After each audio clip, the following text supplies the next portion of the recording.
आपको इसके लिए आवेदन कर सकते हैं। सबसे पहली बात तो ये फॉर्मेट है आवेदन का, यानी कि ये जो आप लोग आवेदन का प्रारूप देख रहे हैं ये आप लोगों को भर करके भेजना है। सबसे पहले इसमें मांगा गया है यहाँ पर आवेदक का नाम, तो आपका जो भी नाम है वहाँ फिलअप करेंगे। यहाँ आप अपना एक passport size P4 size photo है वो चस्पा करेंगे।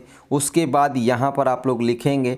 ये जो जानकारियाँ हैं दोस्तों, चाहें तो आप हिंदी में भी भर सकते हैं, ऐसी कोई भी दिक्कत नहीं है। अंग्रेजी में भी आप लोग भर सकते हैं, ऐसा कोई भी इशू नहीं है। किसी भी भाषा में, हिंदी अंग्रेजी में आप लोग भर सकते हैं। यहाँ आप अपने पिता का नाम भर सकते हैं, आवेदित विद्यालय का नाम, यानी कि जिस स्कूल के लिए आप फॉर्म भर रहे हैं उसका नाम यहाँ पे लिख देना है। उच्च प्राथमिक है तो उच्च प्राथमिक लिख देना है, माध्यमिक है तो माध्यमिक, सीनियर सेकेंडरी है तो सीनियर सेकेंडरी लिख देना है।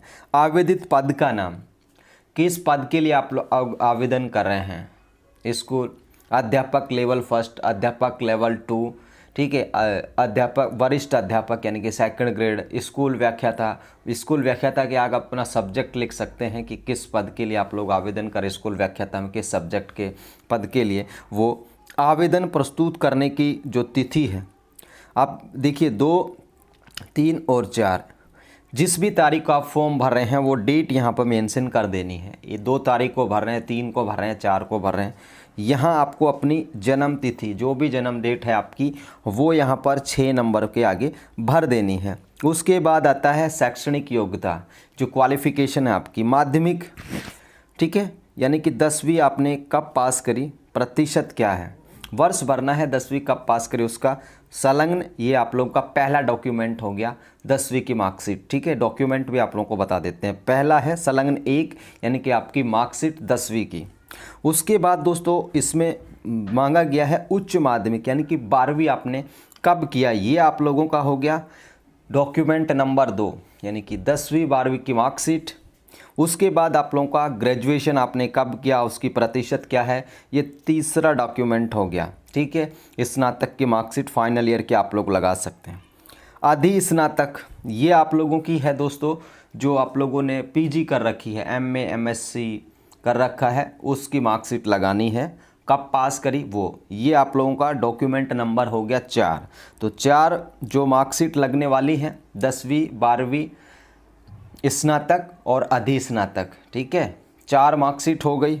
उसके बाद आती है प्रशैक्षणिक योग्यता, यानी कि बीएड और BSTC की। बीएड आपने कब पास किया, उसका परसेंटेज क्या है, वो आप लोगों को भरना है।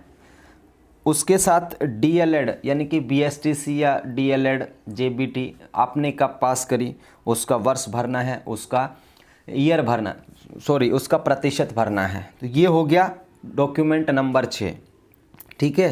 तो ये 6 डॉक्यूमेंट आपके हो गए यहाँ तक, 10वीं 12वीं graduation, post graduation PG, BEd BSTC, ठीक है। अब मान लीजिए आप लोगों को BEd का ही भरना है तो आप ये BSTC वाला क्यों लगाएंगे, ठीक है। जो लागू नहीं हो वो आप लोगों को मार्कशीट नहीं लगानी है, लेकिन ये 4 ज़रूरी हैं। इसमें आप अगर BEd हैं तो BEd की लगा देनी है, और DLED हैं तो आपको DLED की लगा देनी है। ये डॉक्यूमेंट नंबर 6 तक हो गए। उसके बाद दोस्तों आप लोगों को जो पात्रता जो है वो लगाना है, कब पास किया, 2022 में किया या 2021 में किया, लेवल 1 की अगर हम बात करें तो वो आप लोग वर्ष भर सकते हैं, और आपके कितने प्रतिशत उसमें बन रहे हैं, रीट में जो बन रहे हैं, परसेंटेज भरनी है ना कि उसमें अंक भरने हैं, ठीक है। प्रतिशत भरना है रीट के अंकों का, कितना बन रहा है 150 में से वो भरना है। और जो यानी कि जो लेवल 2 या लेवल 1 जिन्होंने इस बार पास किया, क्योंकि अभी पात्रता प्रमाण पत्र आए नहीं हैं, तो आप लोग जो इंटरनेट की जो मार्कशीट है, ठीक है, जो बोर्ड ने रिजल्ट जारी किया था रीट की, वो लगा सकते हैं, ठीक है। ये रीट की हो गई। ये सेकंड ग्रेड पे और फर्स्ट ग्रेड पे रीट की मार्कशीट आप लोगों को नहीं चाहिए होगी, उसमें रीट पास होना भी ज़रूरी नहीं है। रीट की जो पात्रता है सिर्फ लेवल 1 और लेवल 2 के लिए ही मान्य है, ठीक है। अगर आप लेवल 1 और 2 के लिए रीट पास नहीं है तो आप सेकंड ग्रेड का और स्कूल व्याख्याता का फॉर्म भर सकते हैं, ठीक है। अब यहाँ पर आप लोगों को भरना है निवास का पता, स्थायी पता, वर्तमान पता।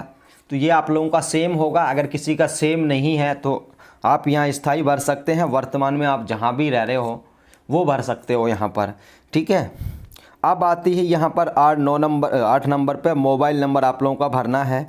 जाति आप लोगों को भरना है, ठीक है। जाति वर्ग कौन सा है, आप लोग किस वर्ग से हैं वो भरना है, ठीक है दोस्तों। तो ये है, ये आप लोगों का 8वां डॉक्यूमेंट हो गया। अब दोस्तों अगर आप विकलांग हैं, भूतपूर्व सैनिक हैं, विडो डाइवोर्स हैं या स्पोर्ट्स पर्सन हैं तो आप लोगों को उसका भी प्रमाण पत्र है वो देना होगा। ये आप लोगों का डॉक्यूमेंट नंबर 9 हो गया, ठीक है। अगर आप नहीं हैं PH, एक्समैन, विडो डाइवोर्स, स्पोर्ट्स पर्सन तो आप लोगों को नहीं लगाना, आप इसे छोड़ सकते हैं।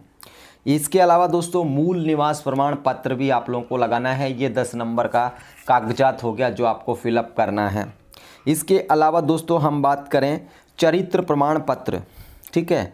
तो चरित्र प्रमाण पत्र आप लोगों को 2 बनवाने हैं, ठीक है। कितने बनवाने हैं? 2, 1 और 2।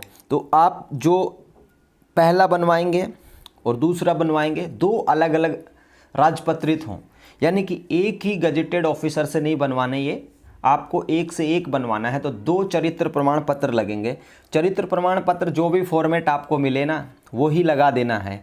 बेसिकली इसमें कोई बताया नहीं गया है, तो आप चरित्र का जो भी फॉर्मेट हो वो इसमें लगा सकते हैं। चरित्र प्रमाण पत्र 2 अलग अलग होने चाहिए, या तो 2 अलग अलग व्याख्याता से आप लोग बनवा लीजिए, 2 अलग अलग डॉक्टर से बनवा लीजिए, जो भी गजेटेड ऑफिसर हो उनसे बनवा के 2 चरित्र लगाने हैं। ये डॉक्यूमेंट नंबर 11 और 12, ठीक है। गणना में जो आप पर लागू नहीं है उसको आप लोगों को नहीं लगाना, ठीक है।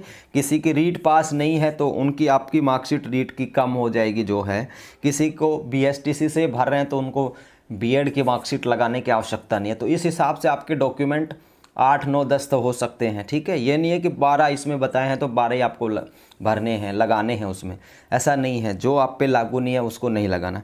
इसके अलावा दोस्तों इन्होंने बताया है आवेदन पत्र के साथ संलग्नकों की सूची संलग्न 1 से 12 तक 100 प्रमाणित छाया प्रति, ठीक है। क्रम क्या रखना है आप लोगों को वो भी देख लीजिए, ठीक है। सबसे पहले ये फॉर्म आएगा सबसे ऊपर आप लोगों का फॉर्म, उसके बाद 10वीं की, 12वीं की, ग्रेजुएशन की, पोस्ट ग्रेजुएशन की, B.Ed, D.LED, रीट, अगर रीट से भर रहे हैं तो आप लोगों का ये क्या बोलते हैं मूल निवास प्रमाण पत्र, जाति आएगा, फिर मूल निवास आ जाएगा। अगर ये है तो आपको 9 नंबर पे ये लगाना है, ठीक है।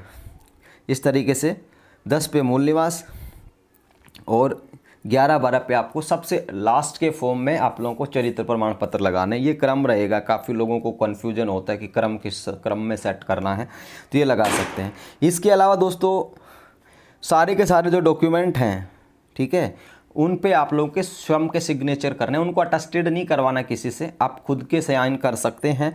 और शपथ पत्र भी आप लोगों को जो है देना होगा। हालांकि शपथ पत्र के बारे में ये भ्रांति है कि चयन होने के बाद देना है, लेकिन अकॉर्डिंग टू नोटिफिकेशन हम बात करें तो इसमें बताया गया है कि आपको शपथ पत्र भी देना होगा, ठीक है। शपथ पत्र तथा अन्य जो आवेदनकर्ता देना चाहे, ठीक है, तो ये आप लोगों को शपथ पत्र भी देना होगा। ये शपथ पत्र का प्रारूप है, इसको भर करके आप लोगों को जमा करा देना है अपने स्कूल में, संबंधित जो स्कूल है उसमें, ठीक है दोस्तों। तो ये सारे के सारे डॉक्यूमेंट रिक्वायर्ड होंगे। फॉर्म को किस तरीके से फिलअप करना है, सिंपल फॉर्म है, आप लोगों ने भरे हैं, काफ़ी फॉर्म भरे हैं तो सब इजी वे में भर लेंगे, ठीक है। किसी को कोई दिक्कत नहीं होगी इस फॉर्म भरने में।